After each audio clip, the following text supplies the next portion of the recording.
get, get back, get.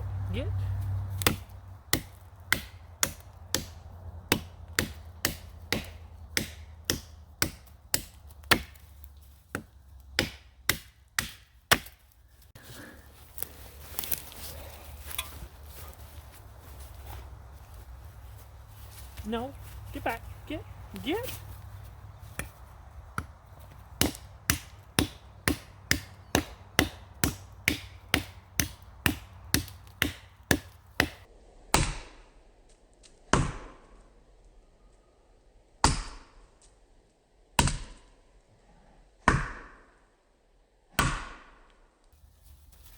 Good, go, do your thing. Go.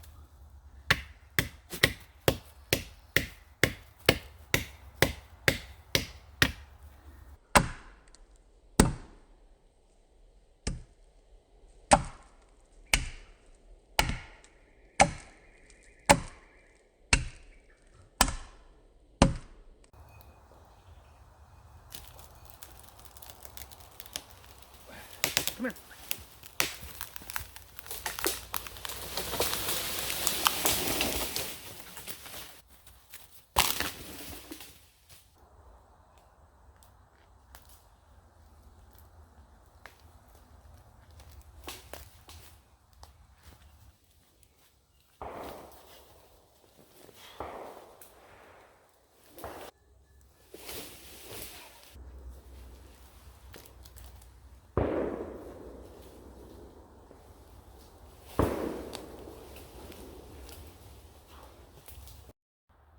Hello, I'm Jacob. You're watching the Prepper's Bunker Outdoors.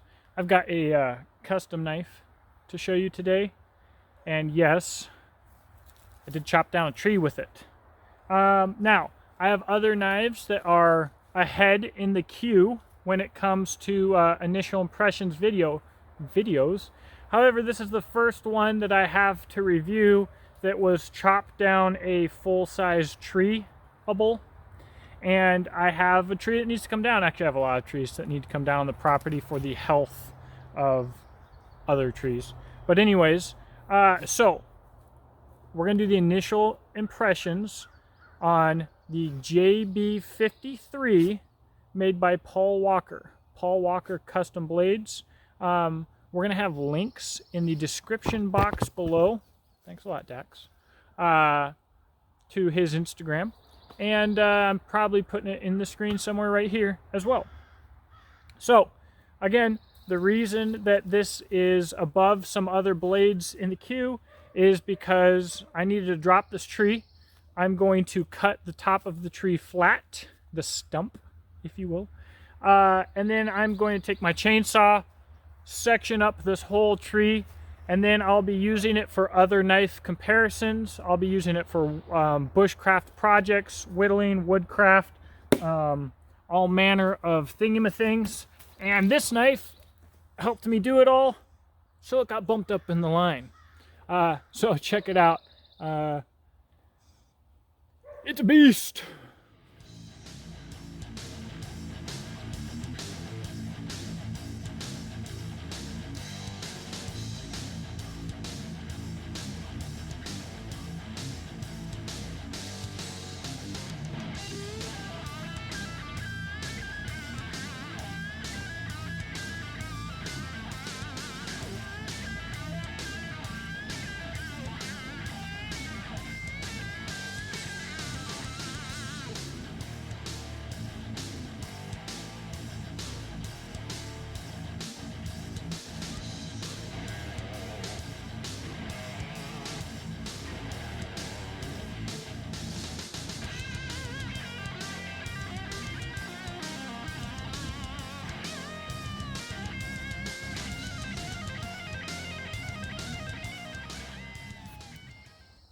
The benefit of this tree here is it's all straight grain pine, or straight enough. And what this is going to allow me to do once I section it up is I have a lot of batoning with knives to do very soon. Are you broken?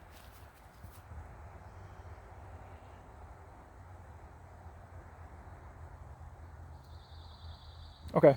So not only do I have a lot of batoning that I need to do, which I'm going to do on the stump like I already mentioned, but all the straight grain pine is going to be perfect for feather sticks and different little arts and crafts. I'll probably make some spoons, make some forks. Probably, I don't really like the idea of pine for spindles for a fire bow, but maybe we'll try it anyways. It'll probably burn up too fast. But anyways, this is a lot of crafting right here is what this is. And I have a lot of bushcraft knives to review coming up. And if I can just sit down in one spot, have all of this material, I can get a really good feel for the knives, get a lot of projects done without a lot of the typical silliness that I go through to do these things. It's going to get hot as balls. I don't want to spend this somewhere miserable, especially since I have a surgery coming up. I'm going to be a little bit limited on what I can do, and this is going to let me carve and play and get a feel for knives and generate content all summer long without the hassle, tick bites, and all of that. So, there you go. So we already talked about the why with the tree. I think I've demonstrated the performance. I talked about handle geometry, very comfortable handle. And for use like today, I wouldn't change anything about it. However, for when sweaty or wet, like when I was using it in the rain, I am going to rough it up a little bit. But overall, this is initial impressions video. This knife is going to be out regularly, and it's going to get the tar beat out of it. And what you get when Paul makes a blade is a tough or a stout convex grind, a good high carbon steel, and a stout tip. You know, so Paul's a knife guy, and that's why I have always followed him and liked him. And he gets a knife from a manufacturer. He pays good money for it in Australia. It fails him. He can't really do the warranty. He gets pissed off, and he makes it himself. And I didn't mention this already, but this is his idea of what the Ontario SP53 should have been, since I had so many problems with that knife. And I couldn't agree more. If Ontario made this knife, it would be the jelly. Square spine, high convex, well-shaped, ergonomic handles, good geometry, good weight, thing's a tank, thing's a chonk. This thing is going to be stained and dark and crazy looking, guaranteed. It'll probably see quite a bit of kitchen use, get a good meat tina going. And if you guys know me from the old days of YouTube, I'm a big knife guy. That's what I used to be known for. And it'll come again. It's a lot harder reviewing big knives, and I feel like more big knives suck than middle and small knives because more goes into the design because of the shock, deflection, friction. Everything's higher and more difficult on a big knife, and less people want them, and they're more expensive, so harder to review them. But as big honkers go, this is about as close to perfect for a big honker as you can doggone get. I absolutely love it. I'm proud of this knife. She's going to get used hard. She's going to get used long. Okay, I forgot that I said that I'd show the sharpness before sharpening. I have not sharpened the blade the same day. But what I did do is I did take it to the sink and clean it with the dishwashing sponge or whatever and soap. Because if I was going to try and do a paper test or whatever, and I have pine sap all over the edge, no matter how sharp the edge is, it's not going to glide through the paper because just past the edge is going to stick to the paper, right? So anyways, just cleaned it. And I'm not really good at showing sharpness. I feel like a lot of people are certainly better at it. I'm especially not good at showing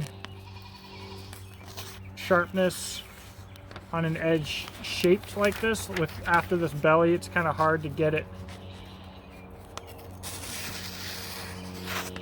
But I have no burrs in the edge. I can feel it. I don't know if you can see it. I'm gonna be honest, I kind of feel like some of the people that are really good at these tests are mostly good at making them look good. I don't know. Let's see if I can maybe do a shaving test. Obviously, really, I'm getting irritated.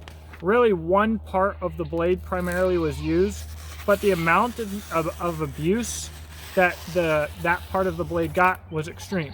No burrs, no damage, no noticeable dull spots along the edge from the chopping, and maybe I don't have much hair, guys, so if I sacrifice any hair for you, you know, I expect you to appreciate it. Not really. I'm just kidding mostly, but this is what I'm working with here. And the area that was taking the abuse from chopping is from here to here. You can probably see that in the remaining stain patterns of stains, maybe from here to here, but really from here to here. And we're still popping hair right off. I'm somewhat afraid that I'm lacking hair so badly that you can't even see the difference. Maybe you guys heard it. Taking the hair right off, no questions asked. I'm going to Blade Show this weekend, and now I'll fit in. Here's the thing, like, people like me with really patchy hair, it's ridiculous, but like, if I say that I've got a knife problem and I'm just shaving my hair too often to test the sharpness of my knives, then it's not just like I don't grow hair, I'm actually taking it off my body to do something somewhat manly, if you consider shaving your body manly. But that's not the case. I stopped doing that a long time ago because whatever, I just don't grow hair.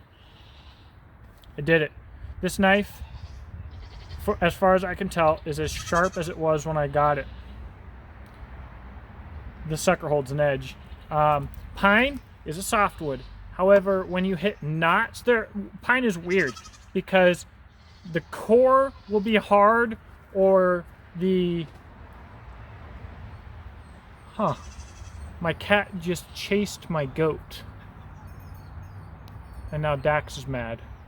It has varying hardness more than other woods, especially if it's freezing cold. You get frozen knots. But anyways, that's why a lot of times you see people say get half moon breaks and they were chopping on pine. Because when you go from soft to hard, kind of like when you go into the dirt and hit a rock, or if you hit a piece of metal that has some give in it or whatever, that's what really does damage. Anyways, it is abrasive. It will dull a knife, and you know, you need to understand that chopping down that tree was the equivalent when it comes to edge abuse and duration and number of chops of making like freaking 30 bushcraft shelters. It's a lot of work. So on edge retention on this 1084, absolutely fantastic, and we'll see if it's tough enough to stand up to the abuse. But if I were to give you like a you know, a spoiler alert, I would say that I believe that we will never have a concern with toughness. So 5-minute edge test. It's gonna be a long video that nobody's gonna watch. So this is just an initial impressions video. I normally don't put this much effort into initial impressions videos. However, what I will say is that you know, that's all I'm gonna say for initial impressions. All I've done is dropped one tree, and very pleased with the blade. So how you will know, you know, how this turns out, probably a year or two down the road, it'll have a few trips on it, a few dings. It'll be much more used, and I'll be able to give you a full report on it. However, I will tell you right now, if you like seeing pictures of knives and you want more up-to-date reviews, if you follow me on Instagram at the Preppers Bunker Outdoors, it's like getting mini reviews every day. You get to see all of the pictures and all of the progress on all of the tools that I'm using and reviewing. I basically post every day because I'm basically using something every day. It might be pocket knives, it might be small fixed blades, it might be in the kitchen, it might be in the bush.